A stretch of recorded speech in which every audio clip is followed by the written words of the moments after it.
다 같이 신앙 고백하시겠습니다. 나는 전능하신 아버지 하나님 천지의 창조주를 믿습니다. 나는 그의 유일하신 아들 우리 주 예수 그리스도를 믿습니다. 그는 성령으로 잉태되어 동정녀 마리아에게서 나시고 본디오 빌라도에게 고난을 받아 십자가에 못 박혀 죽으시고 장사된 지 사흘 만에 죽은 자 가운데서 다시 살아나셨으며 하늘에 오르시어 전능하신 아버지 하나님 우편에 앉아 계시다가 거기로부터 살아있는 자와 죽은 자를 심판하러 오십니다. 나는 성령을 믿으며 거룩한 공교회와 성도의 교제와 죄를 용서받는 것과 몸의 부활과 영생을 믿습니다. 아멘. 오늘 선포될 하나님의 말씀은 사무엘상 10장 17절부터 27절 말씀입니다. 사무엘상 10장 17절부터 27절 말씀, 구약성서 423페이지에 있는 말씀을 제가 봉독하겠습니다. 사무엘이 백성을 미스바로 불러 여호와 앞에 모으고 이스라엘 자손에게 이르되 이스라엘 하나님 여호와께서 이같이 말씀하시기를 내가 이스라엘을 애굽에서 인도하여 내고 너희를 애굽인의 손과 너희를 압제하는 모든 나라의 손에서 건져내었느니라 하셨거늘 너희는 너희를 모든 재난과 고통 중에서 친히 구원하여 내신 너희의 하나님을 오늘 버리고 이르기를 우리 위에 왕을 세우라 하는도다. 그런즉 이제 너희의 지파대로 1000명씩 여호와의 앞에 나아오라 하고 사무엘이 이에 이스라엘 모든 지파를 가까이 오게 하였더니 베냐민 지파가 뽑혔고 베냐민 지파를 그들의 가족별로 가까이 오게 하였더니 마드리의 가족이 뽑혔고 그 중에서 기스의 아들 사울이 뽑혔으나 그를 찾아도 찾지 못한지라. 그러므로 그들이 또 여호와께 묻되 그 사람이 여기 왔나이까? 여호와께서 대답하시되 그가 진보다리들 사이에 숨었느니라 하셨더라. 그들이 달려가서 거기서 그를 데려오매 그가 백성 중에 선이 다른 사람보다 어깨 위만큼 컸더라. 사무엘이 모든 백성에게 이르되 너희는 여호와께서 택하신 자를 보느냐?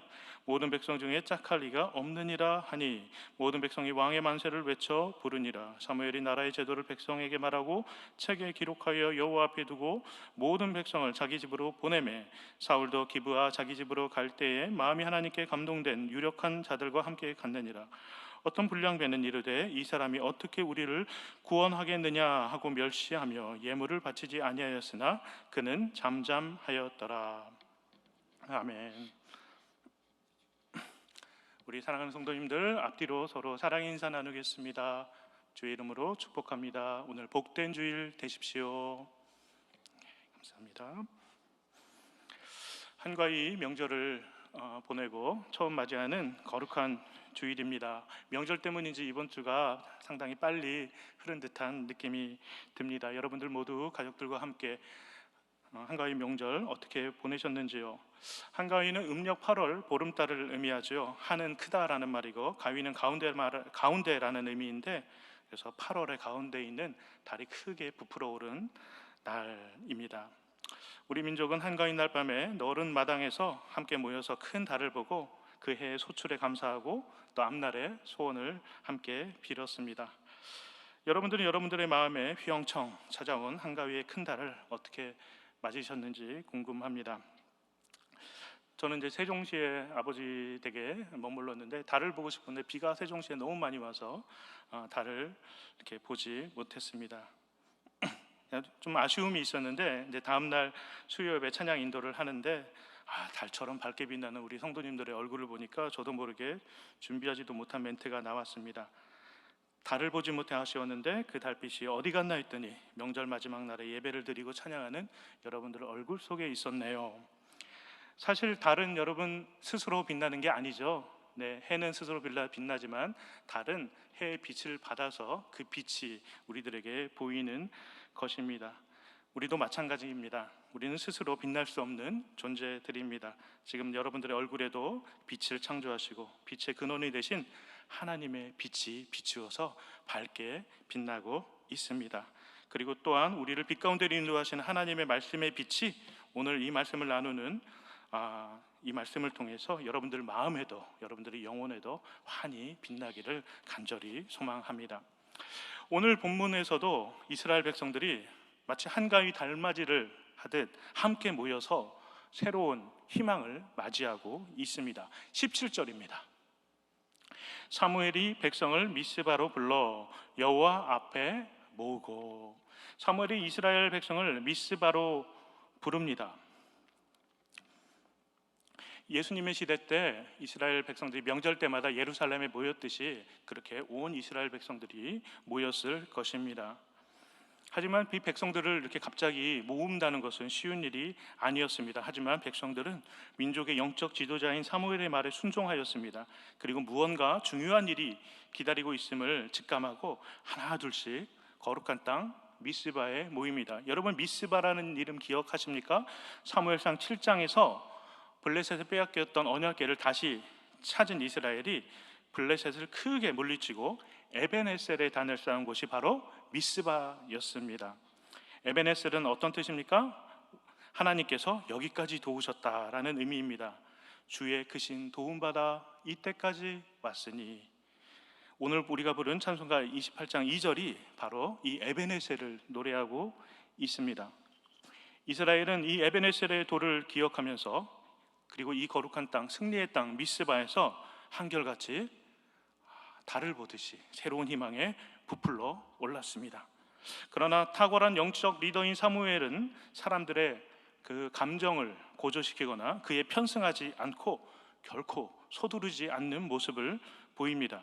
사무엘은 하나님께 나가는 사람의 영적인 순서를 착실하게 밟아가면서 이스라엘 백성을, 그 거룩한 백성을 이끌고 있습니다. 진정한 하나님의 사람, 하나님의 리더의 모습입니다. 사무엘은 먼저 이전에 베풀어 주신 하나님의 은혜를 그들로 하여금 기억하게 합니다. 18절입니다. 이스라엘 자손에게 이르되 이스라엘 하나님 여호와께서 이같이 말씀하시기를 내가 이스라엘을 애굽에서 인도하여 내고 너희를 애굽인의 손과 너희를 압제하는 모든 나라의 손에서 건져내었느니라 하셨거늘. 하나님의 백성은 이전에 베푸신 은혜를 먼저 기억하는 사람입니다. 굉장히 중요한 신앙의 법칙입니다.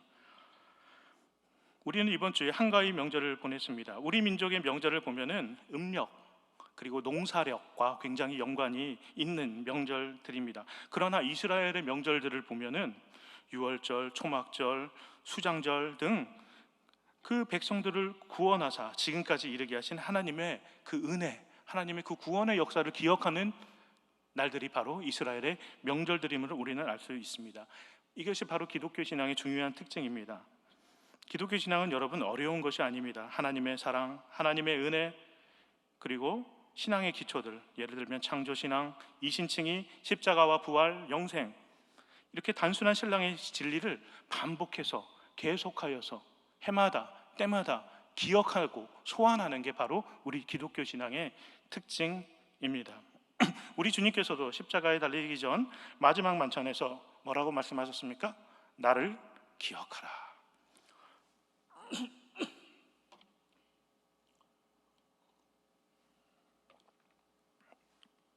우리 기독교 신앙은 기억하는 종교입니다. 하지만 우리는 이전에 베푸신 은혜를 너무나도 쉽게 잊어버릴 때가 많습니다. 여러분들 모두에게는 놀라운 하나님의 역사와 여러분을 향한 지극한 사랑, 바로 그런 기억이, 그 은혜의 기억이 분명히 있을 것입니다. 지금 여러분들께서 이 자리에 앉아서 그리고 각자의 자리에서 새벽을 깨워서 기도한다는 것 자체가 분명히 이전에 어떤 은혜가 있었기 때문에 여기까지 이끄신 것이지요. 그러나 현재적인 어려움 앞에 미래에 대한 걱정과 두려움에 휩쓸려 우리는 이전의 은혜를 너무나 쉽게 잊어버리고 맙니다. 우리가 잊어버리지 말아야 할 이유는 하나님께서 우리를 배은망덕한 놈들 이렇게 꾸짖어서가 아닙니다.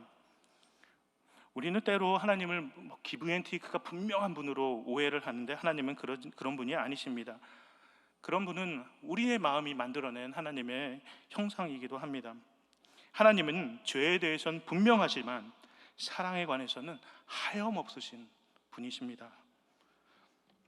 하나님은 우리를 너무나 사랑하셔서 값없이, 조건 없이 그 사랑과 그 은혜를 베푸시는 하나님이십니다. 시편 23편 5절에는 다음과 같은 구절이 있습니다.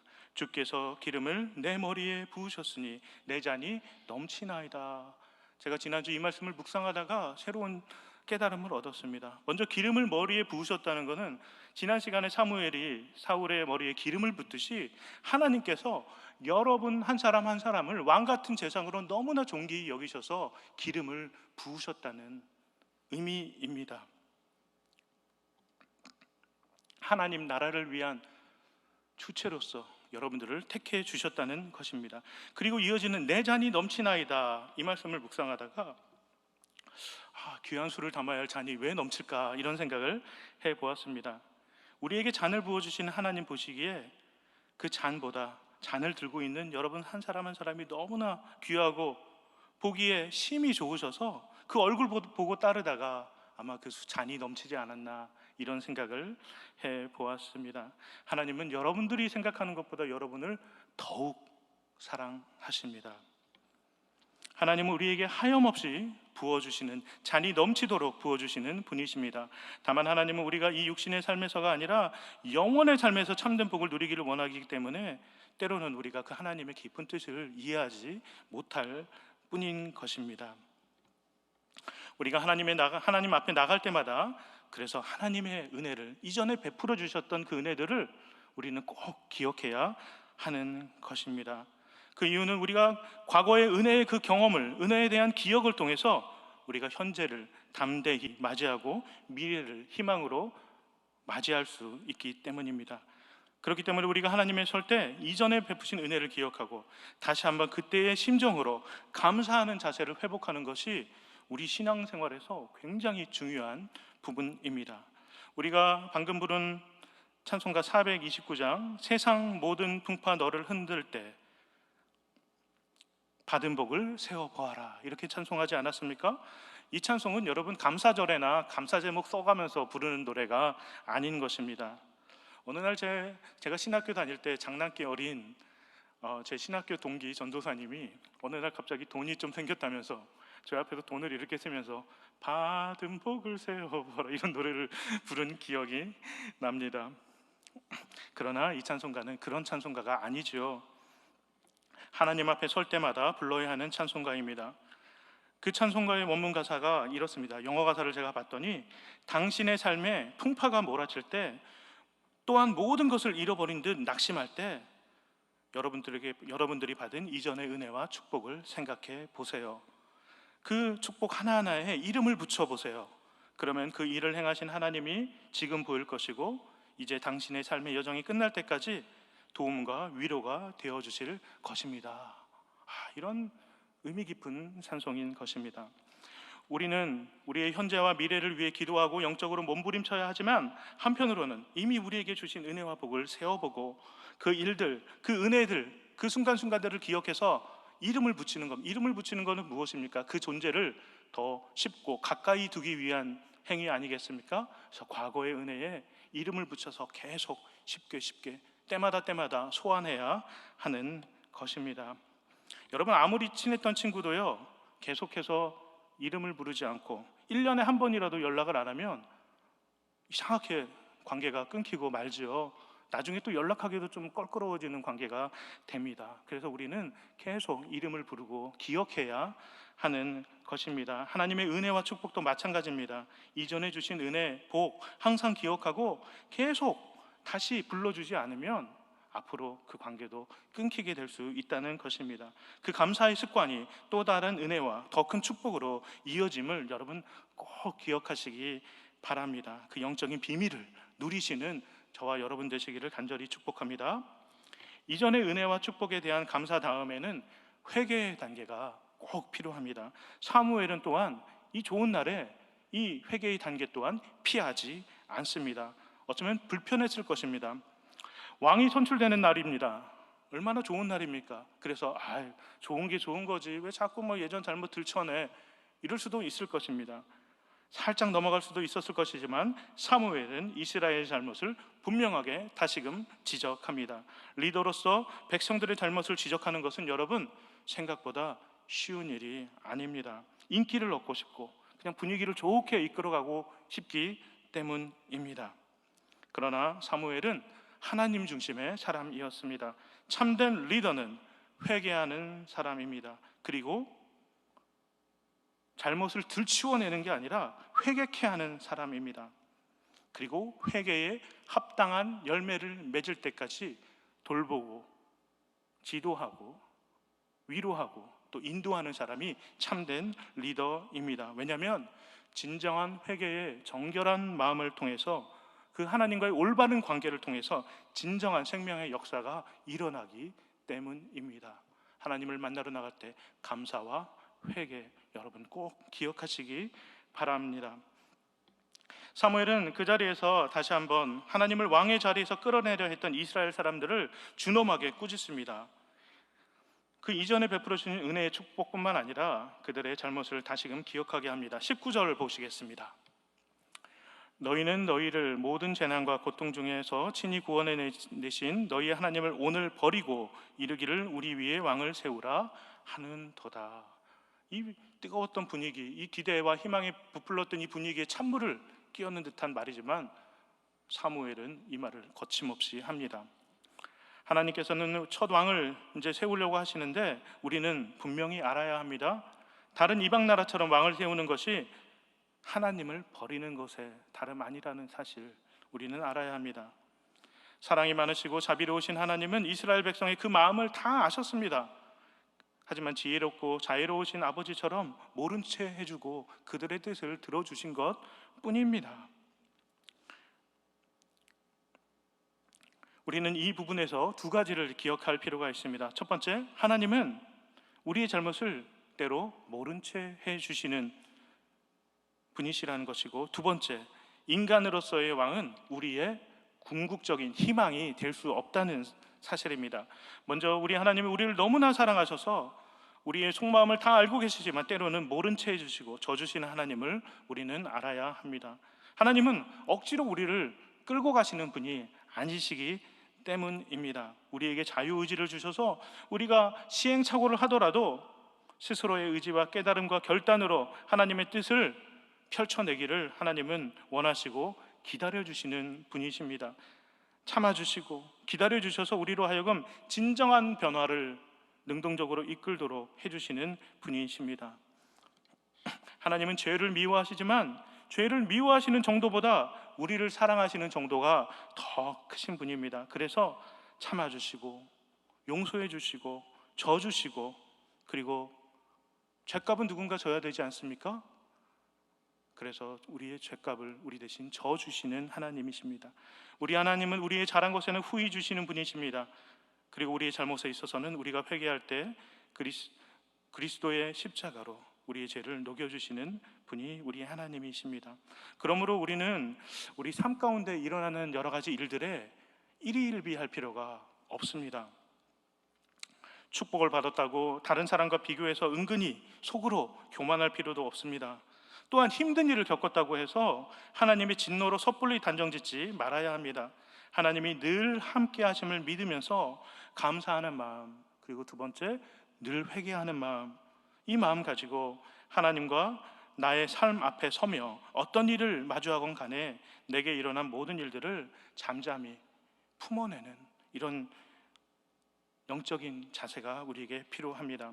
하나님이 이스라엘의 잘못을 참아주시고 모른 채 해주시고 져주셨던 것처럼 우리는 하나님의 진노가 당장 없다고 해서 회개할 필요가 없는 것이 아님을 꼭 기억해야 할 것입니다. 하나님의 참아주심이 우리의 죄 없음을 의미하지 않습니다. 매 순간 하나님의 앞에 나갈 때마다 감사하는 마음, 그리고 회개하는 마음으로 나가야 하는 것입니다. 하나님의 은혜는 끝이 없고 우리는 언제나 죄인이기 때문입니다. 사무엘은 이렇게 이스라엘 백성들이 하나님 앞에 서기 전에 이전의 은혜의 축복을 먼저 기억하게 하시고, 다음으로 자신들의 죄와 잘못을 내어놓고 회개하게 함으로써 그들에게 일어날 또 다른 희망의 역사를 맞이할 준비를 이렇게 시키는 것입니다. 우리는 큰 역사를 앞두고 있을 때, 큰 일을 앞두고 있을 때 감사하고 회개하는 마음으로 우리의 마음과 우리의 신앙을 먼저 정결케 하는 이런 작업이 꼭 필요한 것입니다. 이제 이스라엘의 새로운 희망이 돋아날 준비가 되었습니다. 사울이 제비뽑기를 통해서 왕으로 뽑히게 되었는데 막상 그 왕관의 무게를 감당할 수 없었는지 어린 사울은 진보다리 사이에 그냥 숨어 버립니다. 그리고 우여곡절 끝에 백성 앞에 다시 서게 됩니다. 백성들은 모든 백성 중에 비할 바 없는 사울의 준수한 모습을 보고 희망에 넘쳐서 열광합니다. 24절입니다. 사무엘이 모든 백성에게 이르되 너희는 여호와께서 택하신 자를 보느냐 모든 백성 중에 짝할 리가 없느니라 하니 모든 백성이 왕의 만세를 외쳐 부르니라. 이 대목으로 이제 해피엔딩으로 멋있게 끝나고 싶지만 오늘 설교의 제목 이스라엘의 새로운 희망은 사울이 아니었습니다. 인간으로서의 왕은 우리의 궁극적인 희망이 될 수 없습니다. 왕을 세우고 왕을 의지하는 것은 사실상 하나님을 버리는 것입니다. 요즘 대통령 선거를 앞두고 정계는 물론이고 온 나라가 시끄럽습니다. 그러나 우리 하나님의 백성들은 이럴 때일수록 하나님을 바라봐야 합니다. 본질적으로 하나님을 굳건하게, 말로만 말고 진짜 굳건하게 하나님을 의지해야 합니다. 그래서 좋은 대통령, 아니 덜 나쁜 대통령 우리에게 주시도록, 왜냐하면 사람은 한계적이기 때문입니다. 그런 마음으로 또 나라와 민족을 위해서 기도해 나가야 할 것입니다. 진보다리에 숨은 연약한 사울, 그러나 우리는 이 성경이 몇 장 지나지 않아서 바로 왕이 되고 교만해져서 하나님의 뜻을 앞섰던 교만한 사울도 알고 있습니다. 이 인간의 양극단적인 모습, 이게 인간의 실체입니다. 그리고 우리라고도 예외가 없습니다. 이것이 바로 인간의 한계인 것입니다. 하나님은 인간의 리더십을 통해서 일하십니다. 하지만 인간 스스로는 우리의 한계를 넘을 수 없습니다. 우리가 때마다 말하는 한계, 이거는 진정한 한계가 아닙니다. 이거는 사실 노력하고 방법을 알면은 우리의 힘으로 넘을 수 있는 그런 한계들입니다. 기독교 신앙은 그런 자잘한 한계를 넘게 하는 신앙이 아닙니다. 그런 수준에 멈춰있는 신앙을 보네포 목사님이 바로 값싼 은혜라고 비판한 것입니다. 보네포 목사님은 은혜 없는 게 아니라 은혜를 구하지 않는 게, 값싼 은혜에만 만족하는 게 교회의 가장 큰 적이다, 이런 말씀을 하셨습니다. 은혜를 부정하는 것이 아니라 값싼 은혜가 우리 교회의 가장 큰 적이다 라고 말씀한 겁니다. 신앙은 그런 값싼 은혜보다 더 본질적인 것, 인간의 존재적인 그 한계를 우리 힘으로는 도무지 뛰어넘을 수 없는 그 한계를 마주하는 데서 시작하는 것입니다. 그 한계는 바로 사망권세, 죽음입니다.